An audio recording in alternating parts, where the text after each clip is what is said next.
Приветствую вас. День добрый. Сегодня у нас такой объемный разговор о державах, империях, их взаимопроникновении, можно даже так сказать. Ну и по классические моменты обсудим, и как вообще это на нашу современную жизнь влияет, протянувшаяся из, так сказать, глубин истории. Вот с чего начнем? С того, что такое сухопутные морские державы? Ну, наверное, мы начнем с такой важной вещи, что когда Россию обвиняют в империализме, называют ее империей, то нам делают комплимент. И на самом деле говорят правду. Поскольку Россия является империей, но империей не в той негативной коннотации, которую на нас пытались навешивать последние десятилетия всевозможные либералы и западные их прихвостни, а именно с точки зрения геополитики, геостратегии. То есть и империя — это не просто разросшаяся большая держава, которая моментально захватила вокруг себя большие территории, но одно-два поколения, и она исчезает.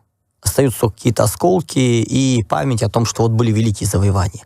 Нет. Империя — это большая страна. Давайте с примерами. Вот такая с примерами. держава. Давайте тогда начнем действительно от базовых моделей, поскольку геостратегия — это все-таки базовые модели. Угу. И одна из базовых моделей, которая известна, это то, что существуют державы сухопутные, державы морские и, очень важный момент, сетевые державы.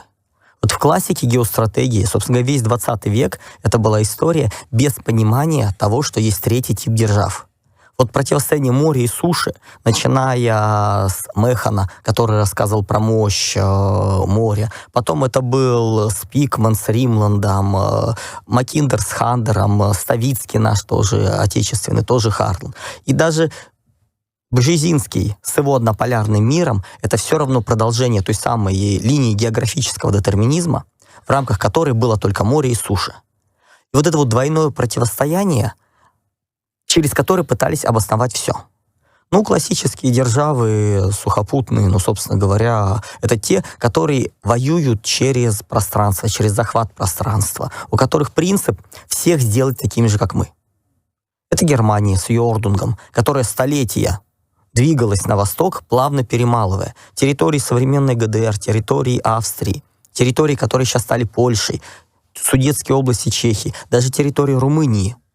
Те, которые Трансильвания, это территории, которые очень активно пытались превратить в немцев. То есть они приходили туда, и местное население перемалывали.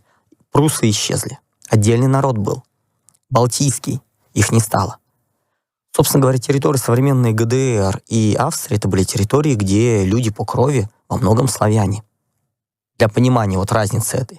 Но Вторая мировая война отбросила эти поползновения назад. То есть фактически неудача Третьего рейха, 80-летие победы, над которым мы будем праздновать в ближайшее время, отбросила фактически на 1000 лет экспансию немцев, плюс сломала ей хребет.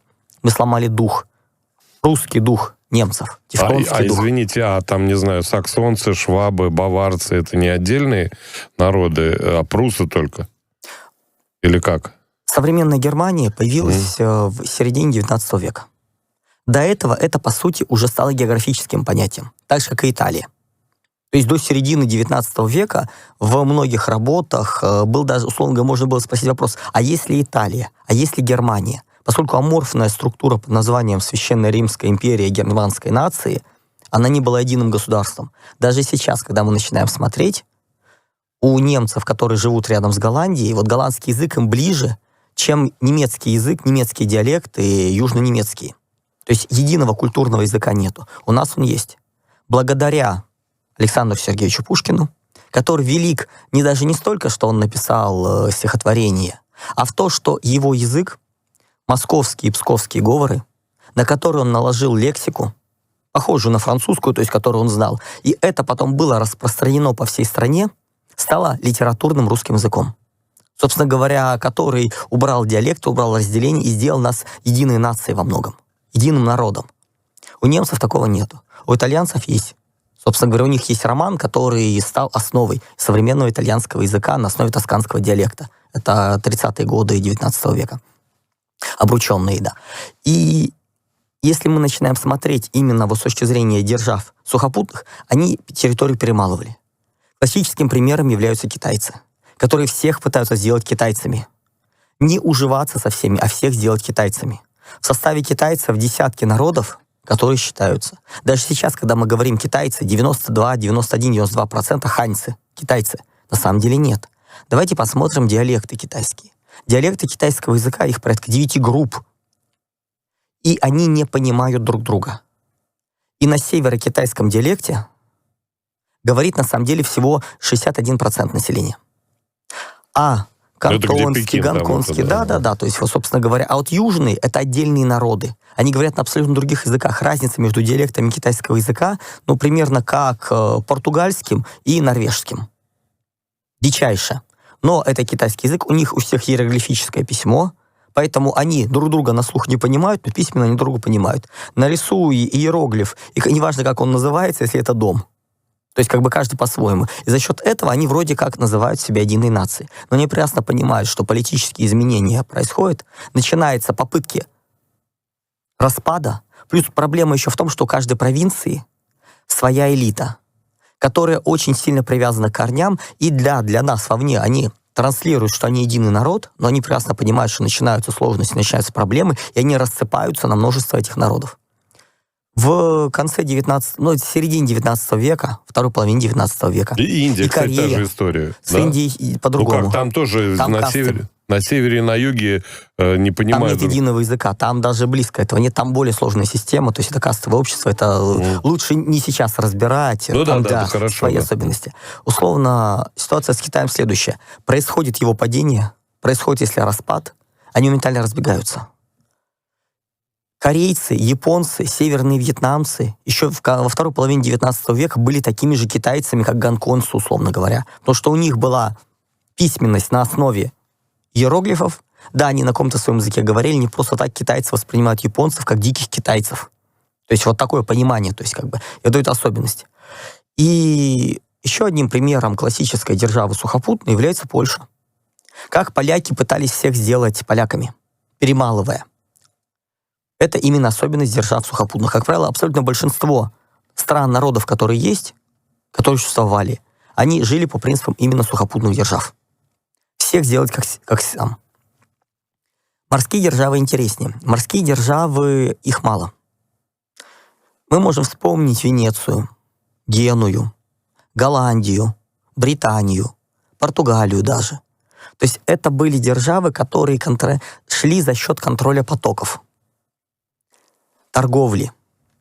Причем море даже не является ключевым. Условно говоря, кочевые большие державы, вроде той же империи Чингисхана, они по чертам были тоже морскими. В том смысле, что они контролировали потоки. Находились торговые производственные города, кочевники садились на караванные пути и контролировали инфраструктуру торговую. Не сами занимались торговлей, инфраструктуру. Собственно говоря, это особенность лечения морских держав. Соединенные Штаты Америки то же самое. Контроль Древняя Русь была морской державой? Древняя Русь не была морской державой. Ну как, они контролировали Рюрикович? Когда историки начинают смотреть реальный исход, путь из варяг в греки, его находят только в повести временных лет. И даже если с точки зрения географии смотреть, никто его не подтверждает. Движение с Балтики в Ромейскую империю, которую мы знаем как Византия, а на самом деле они ромеи. Они считали себя римлянами. Как бы перенос. Византия — это уже поздние западноевропейские историки придумывали названия, чтобы быть римлянами сами, а не те, кто есть, назвали их греками, на самом деле ромеи.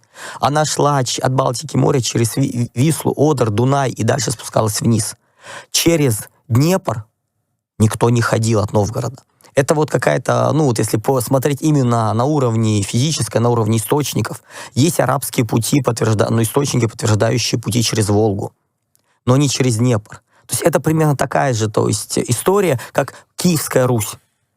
Было древнерусское княжество, была корпорация. Киевская, его стали называть после. Ну, это понятно, по столице, да. И это вообще временной период, а не государство. Потому что была и Владимирская Русь, и Новгородская, и так далее. Ну, конечно. То же самое, как мы называем Византия, а сами византийцы, в принципе, не понимали, что это.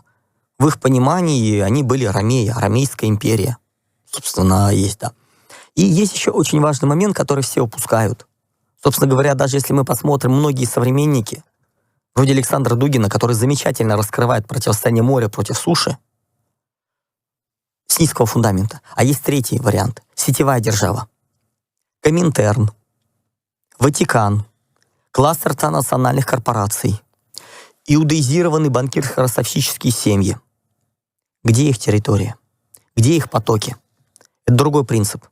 Это принцип контроля через сеть, погружения в чужие структуры, использования ресурсов других на свои интересы. А почему тогда вы их вообще державой называете? Это же не держава, это некий симбиоз людей, которые принадлежат разным державам, скажем так, но работают на свои интересы. Правильно, потому что у них есть единые интересы, у них есть единые цели, концепция мышления, которые выходят за пределы, которые, в принципе, не важно, к чему они принадлежат.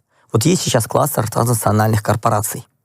И вот все последние события, вроде инклюзивного капитализма, борьбы с глобальным потеплением, это было не США как государство. Это было, условно говоря, отражение США как транснациональной корпорации. Это абсолютно другая политика. В принципе, другая. Условно те же, то есть мы начинаем, когда смотреть более древние структуры, сетевые всевозможные тайные общества, они тоже работают как сетевые структуры, но не державы по масштабу. Вот когда это выходит на масштаб, когда ресурсы, которые может такая держава направить, в разы превосходят. Мощь евреев никак не связана с мощью Израиля. Она за много выходит. И никто не знает, не понимает границ, потому что она прячется. То же самое, как Коминтерн. Был Коминтерн, был Советский Союз. Это были очень разные вещи. Не просто так Сталин в какой-то момент разогнал в итоге Коминтерн. Это была отдельная сетевая держава. Очень мощная. Собственно говоря, многие из наших разведчиков, да практически все, скажем так, завербованные на той стороне, начиная с Британии, это были агенты Коминтерна изначально. Не Советского Союза. То есть вот это вот понимание. И когда мы берем эти три державы с их разными принципами, разными подходами, у нас получается очень интересная модель. Причем в классике, если мы начинаем смотреть геостратегию, там говорится, что море побеждает сушу. Почему? Ну, потому что просто возможность у морской державы концентрировать ресурсы много выше. Морские пути открыты. Ты можешь собирать товары, нужные тебе со всего мира, привозить сюда. Логистика быстрее. Собственно говоря, и кочевников тоже логистика была быстрее. Они могли сконцентрировать силы и по одному разбивать княжества, по одному разрушать города за счет большей мобильности. И вроде бы при одинаковых ресурсах у морской державы приоритет. Но у сетевой державы приоритет над морской. Условные венецианцы, приехав в Британию, взяли ее очень серьезно под контроль. Что мы сейчас наблюдали с США, когда фактически во второй половине 20 века транснациональные корпорации взяли под контроль государство США. Шаг за шагом, навязав свои интересы глобалистские, выходящие за интересы государства Соединенных Штатов. То есть фактически мы долгое время, последние лет 50 уже, с 70-х годов, привыкли, что интересы США — это не только государство, это интересы наднациональные. Даже когда еще глобализма этого не началось. Это сетевая держава. И противостояние сейчас, которое идет между Трампом, с одной стороны, вроде как республиканцы, с другой демократы, это противостояние, с одной стороны, тех, для кого Америка важна, как Америка отцов-основателей, Америка как государство, а с другой стороны, кластер транснациональных корпораций, для которых нужна глобальный мир. Им не нужна Америка. Америка может погибнуть, неважно. Они готовы стать кочевой элитой. Они готовы жить по всему миру. Они готовы строить филиалы свои, города-надсмотрщики. Мир корпораций, мир полисов. Им не нужны национальные государства. И это противостояние, которое долгое время не было, которые жили более-менее вместе, оно сейчас стало фундаментальным. Оно стало цивилизационным. И то, что мы наблюдаем, это вот цивилизационный раскол. А Европа, получается, под гнетом сетевиков? Да. Европа сейчас под гнетом ультралиберальных транснациональных корпораций. И поэтому Трампа тянет к России, хотя пока, так сказать, приблизительно и отдаленно. Его не то чтобы тянет к России, ему нужно уничтожить своих врагов, чем он и занимается. Они для него враги. Экзистенциальные враги. Потому что в их понимании Америка точно так же должна через какое-то время погибнуть. Мы можем начинать смотреть материалы, начиная там от Атали, заканчивая Швабом, где четко постулируется, что в итоге Америка тоже исчезнет, как государство, со всеми ее принципами, станет единой, глобальной. Они всю общественную науку перекраивали под это. Даже условный там третий демографический переход — это, по сути, калька разрушения национальности и культуры и религии в мире. И таких вещей много. У нас Инклюзивный капитализм, оно же. Борьба с глобальным потеплением, там же. И вот это вот все туда. Они пытались сделать это в 2014 году, когда протаскивали трансатлантическое, трансокеанские торговые партнерства и соглашения об услугах. Они это сделали. Запустить практически подготовили, не успели. Барак Обама это остановил. Не Дональд Трамп. А в последний год своего правления Барак Обама остановил эти проекты. Именно уничтожение всех государств, включая США, и ставление наднациональной структуры. И вот это вот нужно четко понимать, что сетевые державы на самом деле очень мощны. Они невидимы, они непонятны, они действуют из-под тишка. И взять под контроль торговую империю, взять под контроль, интегрировать своих людей просто. Но, как правило, если сетевики очень хорошо борются с торговцами, они проигрывают войнам, проигрывают империям, странам, сухопутным державам. Потому что, как Иосиф Виссарионович расправился с Коминтерном, так державы суши расправляются с сетевиками. Они просто вырезают всех людей, потенциально имевших возможность быть. Представителей сетевых держав немного, их мало. И они просто убирают. То есть наши либералы — это постпреды сетевиков? Это компрадоры сетевой державы, которые здесь были, для которых Россия — это некая ностальгия, где они вот в деревню ездили к бабушке в детстве, а сейчас ее нужно уничтожать. А вот сейчас все отошло. Для понимания их психологии, вот представьте, есть деревня, и в этой деревне вы в детстве ходили на речку, приезжали к бабушке, там собирали яблоки, по грибы ходили. Вы выросли, занимаете высокий пост, и ради интересов страны через эту деревню нужно пустить шоссе, которое убьет эту красивую, уютную картинку. Вам будет очень неприятно, но интересы требуют, и вы это согласуете и отправите. Вот для либералов примерно такая картинка. Для них уничтожить особенности России именно вот так вот. А для нас это неприемлемо. Мы понимаем, что нету этих общечеловеческих интересов. Что то, что называется общечеловеческими интересами, на самом деле это интересы транснациональных корпораций, которые заботятся только о себе. И разговоры об общечеловеческих вещах — это прикрытие. Именно поэтому для нас это неприемлемо, а для них это все так хорошо. И именно это мы наблюдали в 2022 году. Когда была команда дана «быстро ломайте тут режим», они начали пытаться, и, соответственно, на принципах сухопутной державы все сетевые эти структуры просто начали выметать, выгонять, выкорчевывать. Их небольшое количество. Их задача точечно встать в нужные места и контролировать ресурсы. Но помимо держав есть еще и империи. Это более интересно.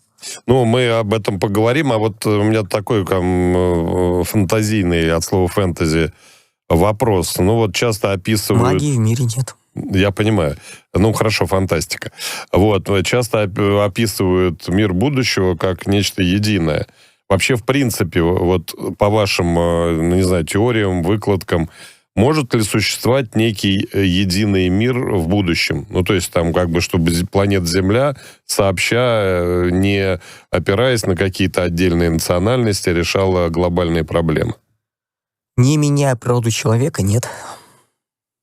А как можно природу человека поменять? Это же невозможно. Почему? Постоянно идут эксперименты с выхолащиванием, с уничтожением воли человека, с превращением его в послушных животных. Частые попытки, собственно говоря, почему либералы так активно уничтожали традиционные ценности. Вот все эти запрещенные в России движения, все эти перверсии, почему их пытались сделать нормой? Потому что пока в мире существует национальное самосознание и религиозное самосознание, глобализма не будет. Потому что есть идентичность, на основе которой люди объединяются. А если ее уничтожить, вот тогда атомизировать. То есть чтобы люди не могли объединиться против вот этой вот власти. Поэтому пока есть религии, пока есть национальная идентичность, этого не будет. Плюс без противостояния, без войн человечество не умеет развиваться. Как бы нам ни хотелось обратного, но мы не нашли пока других путей. Люди начинают расслабляться, начинается вырождение, слабые люди начинают рождать проблемные эпохи, и нет движения. По-другому у нас не получается как человечество. Поэтому пока нет инструментов других, или пока не появился нечеловеческий разум, против которого мы все дружно объединимся, переходя к научной фантастике, называется, мы будем вынуждены. Фантастики. Есть примеры застывших цивилизаций, которые себя неплохо чувствуют. У меня вообще это давний вопрос. А почему надо обязательно, чтобы все вот прирастало, росло и так далее? Если не растет население, зачем тогда ВВП должно расти? Смотрите, если у нас происходит остановка в развитии, Так. если у нас прекращается развитие, ситуация становится следующей. Исчезает адаптивность, исчезает изменчивость. И в какой-то момент появляется внешний серьезный фактор, который ставит среду, сферу общественную, в новые условия. А сфера потеряла гибкость и не может к ней приспособиться. И просто гибнет.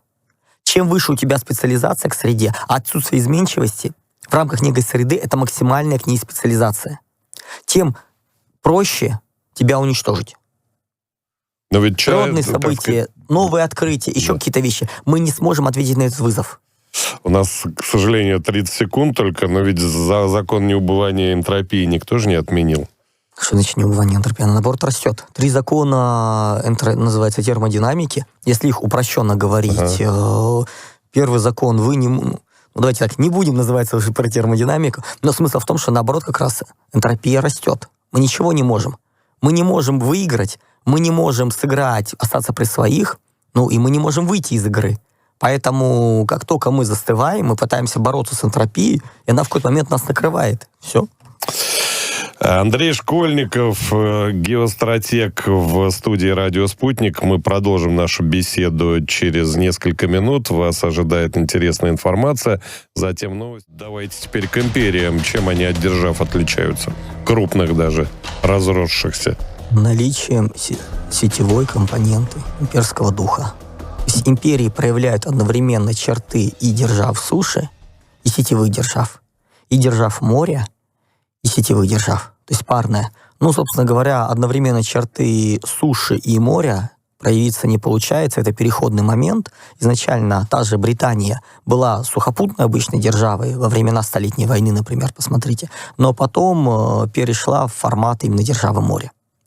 У империй очень интересный подход. Нам более близка империя сухопутная, которой Россия является. Россия не держава сухопутная, она империя. В чем это выражается?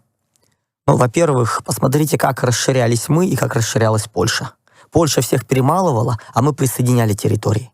Быстро, четко, не пытаясь всех сделать русскими. В этом нет необходимости. Принцип был какой? В имперскую элиту инкорпорировались, присоединялись местные элиты. То есть местные элиты присоединенных народов входили в общую имперскую элиту.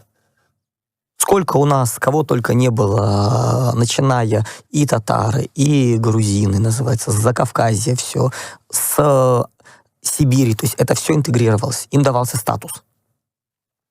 А для простого населения им давалась возможность в местах исторического компактного проживания жить по своим законам. Выехал за пределы, будь добр, слушай, соответствуй общеимперскому русскому канону, поведению, но внутри ты можешь жить по своим законам. И это очень сильно вот эта автономия очень сильно убирала противоречия. Она позволяла сохраняться странам. И это было и у Российской империи. Народом, этническим системам, да. Собственно говоря, и у Российской империи, и у Советского Союза это было. Уважение, сохранение. Да, понятно, что все более-менее энергичные, пассионарные выезжали за пределы, делая карьеру, и вливались в российскую действительность, становились русскими в широком смысле этого слова. А то и в малом, то, соответственно, каких только кровей среди нас нету, то есть все перемешано. Но люди, которые не хотели, могли продолжать жить. Где-то это было ярко выражено, где-то вплоть до каких-то элементов самостоятельности, например, в Средней Азии. Все эти ханства продолжали существовать. Понятно, что убирались принципы, законы, которые сильно противоречат России. Что мы полезли на Кавказ? Потому что они постоянно приходили к нам, захватывали людей, продавали в рабство. Собственно говоря, работорговля была одним из основных источников доходов. С Крымом та же самая ситуация. При Екатерине, да. Да. То есть, собственно говоря, чтобы перестали славянские девушки и парни быть на арабских рынках по всему Ближнему Востоку, это и было решено. И было четко сказано: ребят, кто хочет остаться и жить на принципах России, остается. Кто не способен к этому, перебирайтесь в Турцию. Собственно, мухаджиры, это переселенцы, мусульмане, сейчас очень в Турции их много.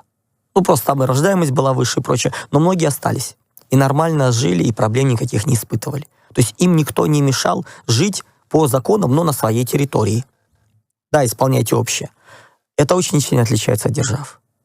Ну, представьте себе такое от поляков, от немцев, от китайцев. Нет, они всех пытались сделать свои. И в этом сила. И реально империй сухопутных в мире было очень мало. В первую очередь, вот если мы убираем античность, там другие принципы, там не было наднациональной идеи. Смысл империи в том, что наднациональная идентичность выше этнической идентичности.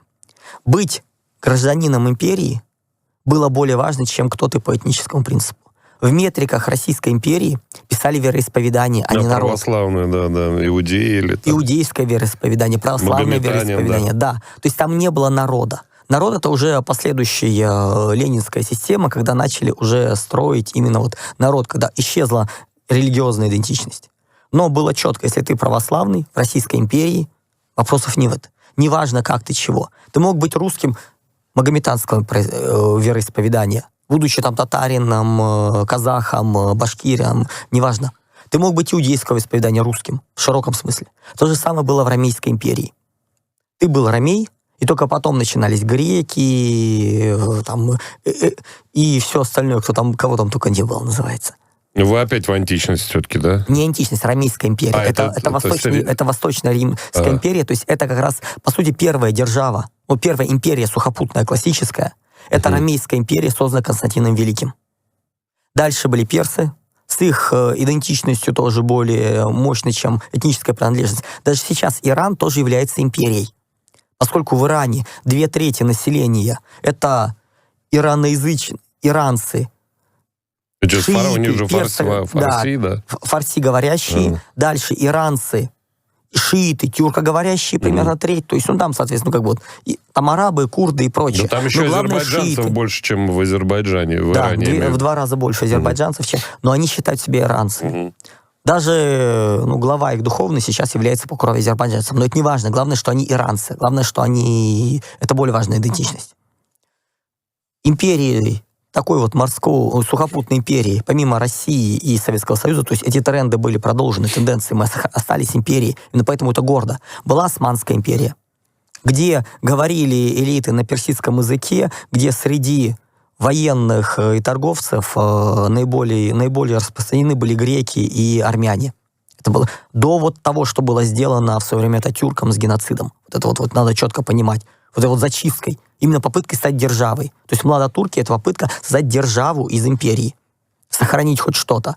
Империей была Испанская империя, сухопутной империей. Обратите внимание, не потому, что у нее были морские колонии, плавала, нет, она так и осталась сухопутной империей, не став морской, не перейдя на торговлю, где главная торговля, где колония — это форпост, на который стягиваются ресурсы, важно их захватить, и не важно, что там происходит вокруг. Где интеграция в элиту у морских империй происходит своеобразно. Ты не можешь просто взять и туда прийти. Ты можешь дослужиться, и тебе позволят, чтобы твои дети стали членами элиты, воспитанные соответствующим образом.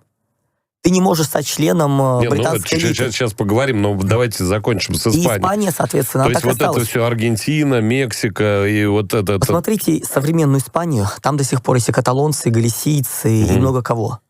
Они стали единым государством. Баски, да. Они стали единым государством более 1500 лет. И за это время не произошло смешение. Посмотрите, что стало с французами за это время. Это из множества народностей и народов. Они стали едиными, по сути. Немцами совсем недавно, 150 лет называется, итальянцы. У них есть, а у испанцев нет. Потому что это уважение. Вот остатки именно сухопутной империи у них проявились. Иран является такой империей. И, собственно говоря, все. Все остальные, или это разросшиеся большие державы... А теперь морские какие? А морские — это Британия, в первую очередь, из современных, которые мы знаем. До этого была Венеция, Генуя, Португалия. А британцы не перемалывали? Нет, они не превращали в Британию, у них было хитро. В элиту они принимали только достойных, причем тех, кто принимал имперский британский канон. То есть тот, кто проявил себя хорошо, его не делали членом элиты, нет. Ему разрешали своих детей отдать в нужные школы, в нужные институты, чтобы он вырастал в этой среде, в этой системе, принимая культурный канон, учеба начиналась с 6 лет, что с точки зрения психолога, на самом деле, очень отрывать ребенка от 7 до 10 лет, это опасно.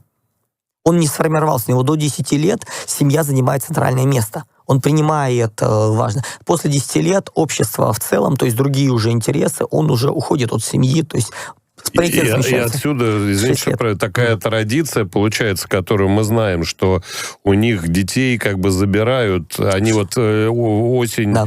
С осени по весну, значит, где-то там обучаются, а потом летом... Переформатирование. Это именно идет переформатирование, этого, жесткое, психологическое. Это минимум неврозы. То есть вся британская элита, это в лучшем случае невротики. Вот которые в 6 лет, то есть сейчас как бы это смягчили все, но те, которые раньше, для которых, по сути, вот это вот братство ученическое было очень серьезно. То есть они, подмена семейных отношений даже частично шла.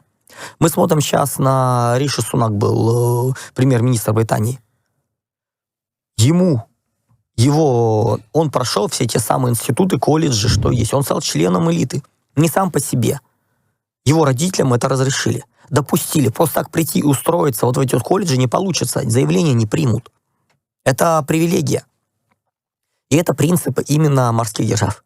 Корпорация в элиту достойных, она ограничена. Плюс, если для сухопутных держав характерна иерархия, наверху вождь, для морских держав верховная власть — это условный совет капитанов. Король Артур с рыцарями круглого стола. То есть где есть первый среди равных, но все остальные тоже. У нас четко понятно, вертикаль. Для держав сетевых главный судья. Тот, кто вот в этой разрозненной структуре вот этой вот принимает решение, судит. Собственно говоря, иудейский проект, как мы увидим, это как иудеизированные все эти банкирско-ростовщические семьи с громадными капиталами, влияниями. Их немного. Но они проникают везде, это тоже классическая сетевая держава. Не диаспора они, не классическая, они именно сетевая держава. То есть это более высокий, более сложный уровень понимания, и восприятия. Да, у них государства до 1947 года не было своего, они как раз... Замечательно. На самом деле, влияние они получили только когда вот переход из Голландии, по сути, в Британию. Это отдельный разговор, может, поговорим. Там много мифов, называется, об этом. Там все намного проще и не так страшно, как всем описывается. А Соединенные Штаты — это империя? Тоже это империя. Раньше Британия была империей морской, но в середине 20 века стала просто морской державой, откатилась, сдалась. Империей морской является США сейчас. То есть США сначала были поселенческой колонией, потом сухопутной державой, когда они воевали с Мексикой, захватывали территории, потом стали морской державой, и в середине, после Второй мировой войны, они стали морской империей. В мире не может одновременно существовать несколько морских империй. Они друг друга съедают, они начинают воевать. Одна империя, как вот ситхи, условно говоря, очень, кстати, забавная аналогия со «Звездными войнами», может быть только учитель и ученик. На самом деле в мире может быть одна сетевая империя и несколько держав под ней. Как британцы стали под именно Америкой. Вот это вот. И мы переходим к ситуации, когда Америка сейчас падает, Америка сейчас пытается перестроиться в внутренний мир, в мир будущего. Опять. Не в державу. Нет? Вторая половина 21 века, когда нужно будет вот эти панрегионы, которые сформируются до распада глобального мира, им для развития максимальные нужно становиться универсальными империями. И суша, и море, и сеть. Вот это, таких еще не было в мире. То есть это следующий переход, более сложный для конкуренции. Собственно говоря, и мы туда будем стремиться, и они туда будут стремиться. То есть это новый этап. То, что сейчас делает Трамп, просто давайте немножко к актуальному вернемся. Вот эти вот торговые войны, объявил куча санкций. Смотрите. И тут же начинают считать, какие потери будут, какие выигрыши. Друзья, Трамп не пытается ничего заработать. Трамп ломает систему. Если бы он хотел заработать, он выцеплял бы по одному, как это было с Мексикой, с Канадой, как это было с другими странами, и по одному бил. А он, по сути, сплотил против себя всех. Он рушит систему. Как до этого он начал рушить, закрывая все эти агентства, которые есть в США, он точно так же сейчас рушит мировую систему торговли, которую он понимает, он не может взять под контроль. И он понимает, если он не успеет ее разрушить, она, соответственно, следующий такт его начнет зажимать. Ему нужно это уничтожить. Обвалить рынки, разрушить систему, оставив доллар как инструмент подконтрольный, сбросить то, что он не может взять под контроль. И он это делает. Он объединяет всех. Причем, знаете, если бы он просто хотел заработать, например, он бы ударил по офшорам. Все посмеялись, что он ввел санкции против каких-то островов австралийских. Да, в Друзья, 90%. людей там нету. А если там офшоры? Давайте подумаем, если там компании, через которые что проходит. Ирландия является, если смотреть по статистике, одной из ведущих промышленных держав Европы. У нее больше полутриллиона ВВП. Самый большой ВВП на душу населения. Но этого не видно. Ну, потому что это офшор, именно технологический, через который с помощью схемы двойной ирландский виски, называется, и голландский бутерброд, назовем его так, прокатывают, именно уходят от налогов. Вот он это все перекрывает.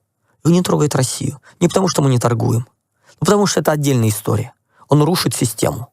Он пытается запустить волну, которая поглотит, уронит все. То есть есть офшоры, о которых мы не очень знаем, потому что Конечно. мы привыкли, там, Кипр, какие-нибудь Виргинские острова. EVI, Панама, да. Панама, что-то такое, да. Но А здесь вот какие-то... это офшоры другого плана. Есть офшоры и встроенные, то есть там специализированные под свое. Не просто деньги вывел туда, а именно офшоры под технологические вещи.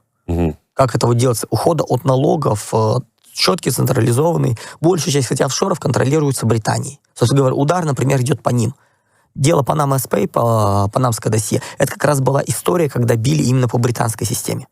Скрывали, показывали, что она не является спрятанной от всех, что она видна. Это вот тоже нужно, называется, понимать. И то, что мы сейчас наблюдаем, по сути, это именно продолжение политики Трампа по уничтожению, слому системы, никак иначе. Ну и давайте тогда еще по методологии пройдемся, да? Очень интересный момент. Нужно, когда мы говорим о геостратегии, когда мы говорим о геополитике, нужно знать историю. Очень четко. Но не для того, чтобы искать параллели. У нас очень любят попытаться найти некую параллель, подтянуть ее и перенести на текущее что время. Вот будет теперь вот так. Да, вот, да. Мы нет. тогда будущее знали, а сейчас вот, да. Ничего подобного. Не работает. Никогда. Можно найти, как часы, стоящие 2 раза в сутки, показывают правильное время. Угадать. Ты можешь подобрать примеры таким образом, что они будут давать противоположные результаты. Я все время развлекался и просто на примере битвы при Кадеше, это самая большая битва бронзового века, 1275 год до нашей эры, показывал, как вот взять ее, хеты, египтяне, соответственно, там Ассирия, Метания, называется, вся эта территория. Каков был результат? Причем четкие были параллели. Хета, например, с Россией можно было провести. Египет можно было провести с Западной Европой. Где были фараоны, собственно говоря, как раз R1B по гаплогруппе, это западные европейцы. На самом деле, вот именно высшее, то есть после гиксосов, которые проходили как раз, там народы-то были именно потомки прото-западных европейцев, скажем так. Параллель четкая. Побеждают хеты, Россия победит, все хорошо. Логично. Откатываемся на 300 лет назад. Те же самые, другой результат. И вот это вот начинаем, называется, смотреть, или наоборот, там Египет можем показать. Что хотим, то и покажем. Ни в коем случае. У нас должны быть модели, вот как мы сейчас разбирали, державы суши, моря, сетевые державы, империи, противостояние между ними, типы войн. И исходя вот из них уже, мы должны собирать, как выглядит мир, каков будет результат. Вот державы сухопутные противостоят так-то. И вот тут мы можем уже смотреть, четко понимая, что не есть один Хартланд, и Римланд, и Сипауэр, и вот он больше ничего нет, что каждая из держав, каждая из стран проявляет свои черты. Причем есть черты смешанные. Делаем модель, делаем расклад, накладываем эти модели, а полученный результат мы уже можем тогда подключать историю. В первую очередь, когда мы делаем некий прогноз, мы должны проверить, что это вообще было в истории возможно. Условно говоря, например, когда мы получаем результат, что китайцы сейчас пойдут большой войной и всех победят. Друзья, когда последний раз китайцы, как цивилизация, как культура в завоевательных войнах кого-то побеждали? Да, по-моему, вообще никогда. 1200 лет назад империя Тан. Это когда в Китае было 70 населения, в уйгурском каганате 10 миллионов, в Тибете 10 миллионов. И вот тогда они воевали, тогда, соответственно, были и битвы, и тогда империя Тан побеждала. Все, 1200 лет назад не было. И мы сейчас делаем прогноз, что они сделают. Или еще какие-то подобные вещи. Историю накладываем, смотрим, насколько возможно. А от чего это зависит? Это психология? Это какой-то... Это модели, это нужно смотреть, это особенности восприятия китайцев. Там долго просто, сейчас у нас, к сожалению, нет времени, про Китай надо отдельно говорить, там очень специфичная страна. Культура, именно вот... И когда мы смотрим по истории, мы говорим, это возможно. Или это невозможно. Не было таких сюжетов. Но не было таких сюжетов похожих, но теоретически смежное было, поэтому теоретически все-таки может быть, но ограничено. И следующий важный момент, чем важна история, она позволяет легче объяснять. Когда, например, мы начинаем говорить, что инерционный сценарий развития России, то есть когда я говорил это там, в 18-19 году, прописывая стратегии России, сказал, что у нас инерционный сценарий развития, путь на Запад, захват Восточной и Центральной Европы в свои генерал-губернаторства, контроль над ними, потому что там все рассыпется. Вот это вторая половина, вот, ну, собственно говоря, к 30-му году. Как это можно? Это можно долго описывать, а можно сказать, друзья, это будет стратегия под названием Третий Рим. И интуитивно любой образованный человек понимает, что это мы настоящая Европа. Не в том смысле, что мы будем двигаться туда. Нет. В том смысле, не экспансия, а в том смысле, что мы настоящая Европа, а они нет. Второго Рима пал, первого Рима нету, а есть третий, четвертому не быть. Вот она логика.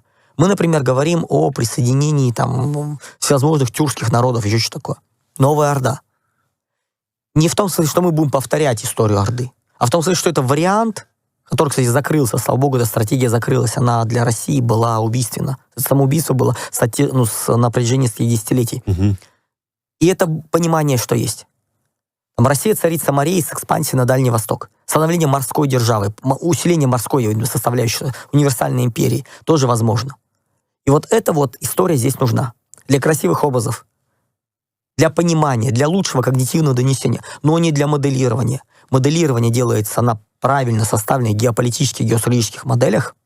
История нужна для проверки того, что это было возможно в истории. История нужна для того, чтобы красиво, четко, емко донести.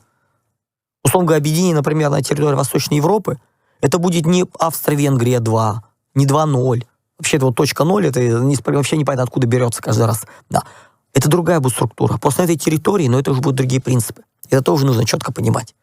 И вот тут история очень важна. Ее знание очень важно для донесения правильно. А зачем нам вообще это надо? У нас осталось 50 секунд, ну даже меньше 40.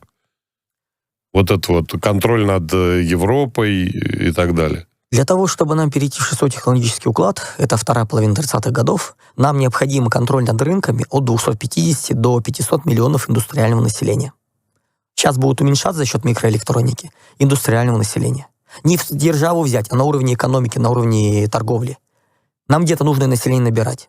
Восточная и Центральная Европа. Самый простой путь. Не тянуть их, а генерал-губернаторство. Все, кто хочет развиваться к нам, внешние границы мы вам закроем, но туда вкладывать деньги мы не будем. Рынки. Именно поэтому пойдем. Любопытно. Андрей Школьников. Спасибо. Оставайтесь на орбите.